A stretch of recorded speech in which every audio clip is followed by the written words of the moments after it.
ಅಮ್ಮ ಮಹಾತಾಯಿ ಅಂತೂ ಕಿತ್ಕೊಂಡು ಹಾಗೆ ಮಾಡಿ ಮಗಳನ್ನ ವಾಪಸ್ ಕೊಟ್ಬಿಟ್ಟೆ.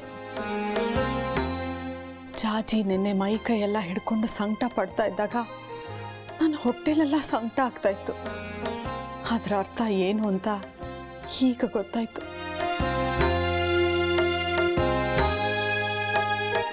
ಅದಕ್ಕೆ ಏನೋ ರೀ, ಅವಳು ಸತ್ತು 2ನೇ ರಾತ್ರಿಗೆ ನನ್ನ ಕನಸಿನಲ್ಲಿ ಕಾಣಿಸ್ಕೊಂಡ್ಳು. ಅಳ್ಬೇಡಮ್ಮ, ನಾನು ಮತ್ತೆ ಬರ್ತೀನಿ ಅಂತ ಅಂದ್ಲು. ಕರುಳಿನ ಭ್ರಮೆ ಅಂದ್ಕೊಂಡು ಆ ಕನಸಿನ ಅರ್ಥ ತಿಳ್ಕೊಳ್ದೆ ಸುಮ್ಮನೆ ಆದೆ. ಆದರೆ ಈಗೆಲ್ಲ ಅರ್ಥ ಆಗ್ತಾ ಇದೆ. ಅಷ್ಟೇ ಅಲ್ಲ ಲಲಿತಾ, ತಿಂಗಳ ಹಿಂದೆ ಅಮ್ಮನೂರು ದೇವಸ್ಥಾನಕ್ಕೆ ನೀನು ಹೋಗಿದ್ದೆ ಅಂದ್ಕೊಂಡು ನಾವು ಹುಡುಕೊಂಡು ಹೋಗಿದ್ವಿ. ಆದರೆ ನೀನು ಮನೇಲೇ ಇದ್ದೆ. ಆಗಲೂ ಅಮ್ಮನವ್ರ ಕನಸಿನಲ್ಲಿ ಕಾಣಿಸ್ಕೊಂಡಿದ್ರು ಅಂದಿದ್ದೆ.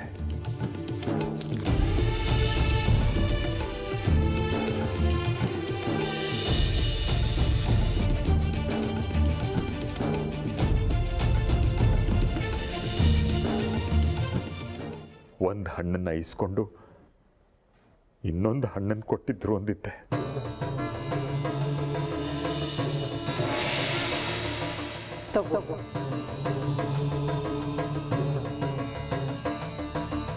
ನಿನ್ನ ಬಳಿ ಏನೂ ಇರಲಿಲ್ಲ. ನಾನು ನಿನಗೆ ಈ ಹಣ್ಣು ಕೊಟ್ಟಿದ್ದು, ಹೌದಾ? ಹೌದು. ಚೆನ್ನಾಗಿದೆಯಾ?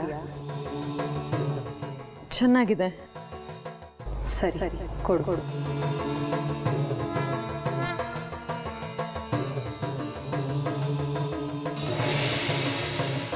ಈ ಮುಂದಿರೋ ಹಣ್ಣನ್ನ ತಗೋ.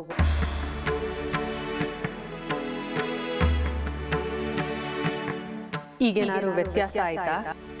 ಇಲ್ಲ. 2 ಹಣ್ಣು ನಾನೇ ಕೊಟ್ಟಿದ್ದೆ. ತಿನ್ನೋದಕ್ಕೆ 2 ಹಣ್ಣು ರುಚಿಯಾಗಿ ಯೋಗ್ಯವಾಗೇ ಇದೆ. ತಿನ್ನೋದಕ್ಕೆ ಮೋಸ ಇಲ್ಲ ತಾನೆ? ಇಲ್ಲ.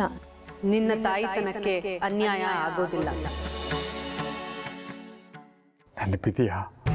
ಹೌದು, ಆಗಾಗ ಎಲ್ಲ ನೆನಪಾಗ್ತಾ ಇತ್ತು. ಆದರೆ ಅರ್ಥ ಗೊತ್ತಾಗ್ತಾ ಇರಲಿಲ್ಲ.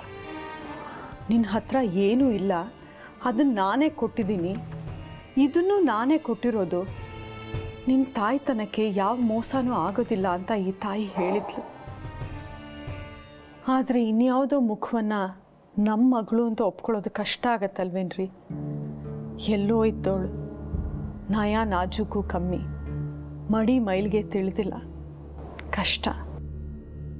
ಹೊಸದ್ರಲ್ಲಿ ಹಾಗನ್ಸುತ್ತೆ. ಹೋಗ್ತಾ ಹೋಗ್ತಾ ನಮ್ಮ ಮನಸ್ಸಿನಲ್ಲಿ ಇವಳೇ ನಮ್ಮ ಮಗಳು ಅಂತ ತುಂಬಿಕೊಂಡ್ರೆ ಅವೆಲ್ಲ ಯಾವ ಲೆಕ್ಕ?